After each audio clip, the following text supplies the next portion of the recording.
Hello and welcome to News 500. I'm Stephen Allen. And I'm Archie Maddox. And these are the headlines. New £80 fine for spitting in London, £20 discount if you swallow. Nigel Farage urges women to breastfeed discreetly as he likes being the biggest tit in the room. And Shreen Dewani, Britain accused of arranging his wife's murder, has been acquitted. Sheffield United said they want to sign him. Prince William and Kate were met by screams in New York this week, mostly the screams of young African-American men running from the police. The first stop on the royal visit was with children in a Harlem school. Some of the children thought that the Duchess of Cambridge was Princess Elsa from the musical Frozen. Kate tried to explain that she wasn't, but the children insisted. Kate said, "Let it go," but that just made it worse. A US mission to free a hostage resulted in tragedy this week. Government officials have denied that their special forces are incompetent. Defense Secretary Chuck Hagel said that the summer's rescue mission was extremely well executed. Exactly the same phrase that was used by Al-Qaeda to describe his killing. According to a landmark report, a CIA torture program is apparently far more brutal than we were led to believe. In more surprising news, Coca-Cola contains sugar. In addition to being more brutal, the CIA also allegedly lied to Congress about their tactics. One official stated, "We didn't mean to lie, it just started out as a gag that went wrong. And by gag, I mean we stuffed a gag in the guy's mouth and he died." To tell us more, we go now to News 500's own S&M expert, Eric McElroy. Thanks, guys. Here we go again. America bad, the bad guys good. Look, the bottom line is it was after 9/11 and America was getting attacked for reals. Not by Godzilla or Prince William. Oh yeah, we know what his real intentions are.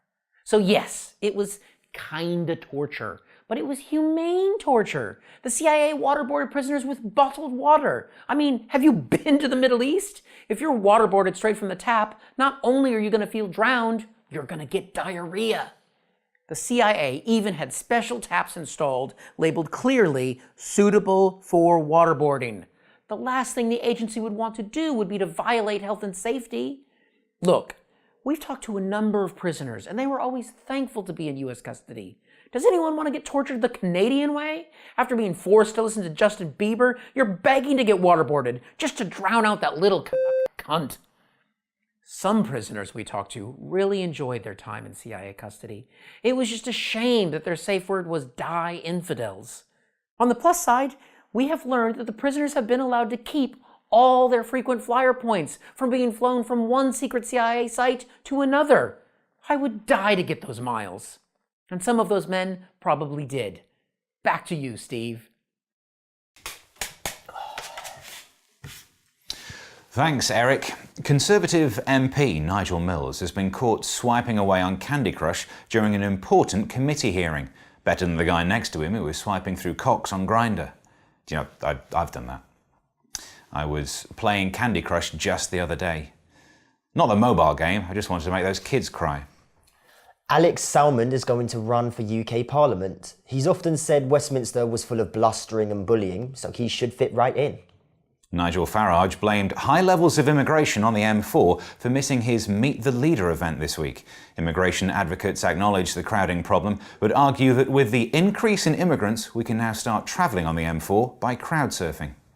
A survey has showed that the most popular new name for a boy in the UK is Mohammed.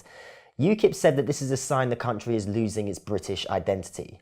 But tweets on the subject from Mohammed from Bristol, Muhammad from Accrington, Mohammed in Portsmouth, Mood in Milton Keynes, Mohammed in Bradford and Mo in Swindon disagree. You know, that's actually my middle name. What, Mohammed? Yeah, it's named after my granddad. Back to American news following the death of Eric Garner, an African-American killed by a white police officer after being accused of selling cigarettes illegally. The autopsy showed that asthma and heart disease contributed to his death. The strangulation didn't help either. It just goes to show, smoking kills. To fill us in, here's Eric McElroy, our racial American correspondent. Hi, Steve. It's been a tense few weeks. First, the decision not to prosecute the police officer in Ferguson, Missouri, and now the same in New York City. Both cases where white officers killed unarmed black men, bringing to the surface a great deal of anger in African American communities. And, speaking for myself as a white American, it is very difficult for me to comment on these cases. So, I won't. Well, that's it. You've got nothing else to say. Nope, that's right. You've got a minute to fill. Look, I can't afford to say anything wrong. I can't criticize the police. They will be upset. And if I say anything in support of the police, I will upset those people. And by those people, do you mean the innocent African Americans that have been unjustifiably killed by the very people that were meant to protect them? Well, now I'm going to have to get a gun to defend myself against unarmed men. Thanks. Back to you, Steve. Thanks, Eric. The Chinese government have made wordplay in TV shows and adverts illegal. They are particularly cracking down on altering traditional idioms. Broadcasters have rejected the government's pleas, saying they won't stop for all the pleas in China. Hong Kong students continue a hunger strike in protest at the Chinese government. When Bob Geldof heard about young people going hungry, he made yet another version of Do They Know It's Christmas? The UK has been hit by a weather bomb this week. Powerful gales thrashing the country. Weather bombs are wildly unpopular given their destructive power. They remain more popular than actual bombs, which are properly shit, but still remain less popular than a knowledge bomb, which of course is what News500 is all about. Explosion! And finally, we bring another instalment of our series looking at the falling standards in journalism. Today, this headline from the Metro. 4 million British people are going hungry due to government cuts. They clearly don't even proofread their headlines. They're missing an N in the word cuts.